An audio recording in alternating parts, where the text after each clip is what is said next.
కానీ ఇన్నేళ్ల కెరియర్లో రాజమౌళి బ్లాక్ బస్టర్లు తీయడం తప్ప ఒక్క ఫ్లాప్ కొట్టిన సందర్భం లేదు. బాహుబలి మొదటి భాగం ఎన్ని సెన్సేషన్స్ క్రియేట్ చేసిందో ప్రత్యేకంగా చెప్పనక్కర్లేదు. భారతదేశం మొత్తం కట్టప్ప బాహుబలిని ఎందుకు చంపాడు లాంటి అనేక ప్రశ్నలకు సమాధానం తెలుసుకోవాలని బాహుబలి 2 కోసం ఉత్కంఠంగా ఎదురుచూస్తుంది. ఇప్పటికే బాహుబలి 2 ట్రేడ్ పండితులను సైతం నివ్వెరపరిచే బిజినెస్ చేస్తుంది. బాహుబలిని మించి రెండో పార్ట్ బాక్సాఫీస్ పరంగా కూడా రికార్డు బద్దలు కొట్టిందని ఆశిస్తున్నారు. ఇది జరగకూడదనే అనుకుందాం. అయితే ఒకవేళ బాహుబలి 2 ఫ్లాప్ అయితే గనుక పరిస్థితులు ఎలా ఉండవచ్చు ఒకసారి విశ్లేషిద్దాం. ఒకప్పుడు ఇప్పుడు రాజమౌళిని ఒక లెజెండరీ దర్శకుడిగా కొనియాడని వాళ్లే తను చేసిన తప్పులను వెతకడం మొదలు పెడతారు. అసలు ఆయనకు అంత సీన్ ఉందా అనేవాళ్లు లేకపోలేరు.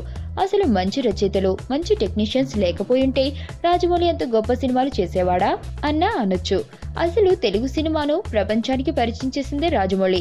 ఇప్పుడు 100 కోట్లు అంటే పెద్ద విశేషం కాదు అనే పరిస్థితికి వచ్చింది అంటే కారణం రాజమౌళి. కానీ బాహుబలి 2 రిజల్ట్ తారుమారైతే తెలుగు సినిమా మార్కెట్ ఏంటో కనీసం ఊహించుకోలేం.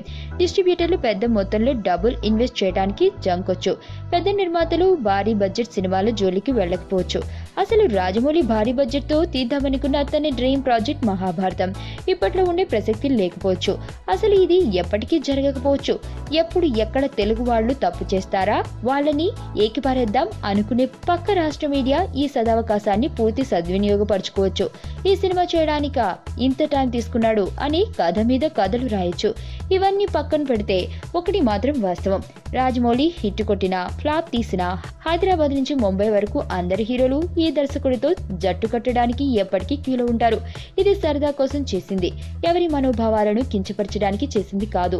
బాహుబలి 2 హిట్ అయ్యి తెలుగు వారందరికీ గర్వకారణంగా నిలవాలని కోరుకుందాం.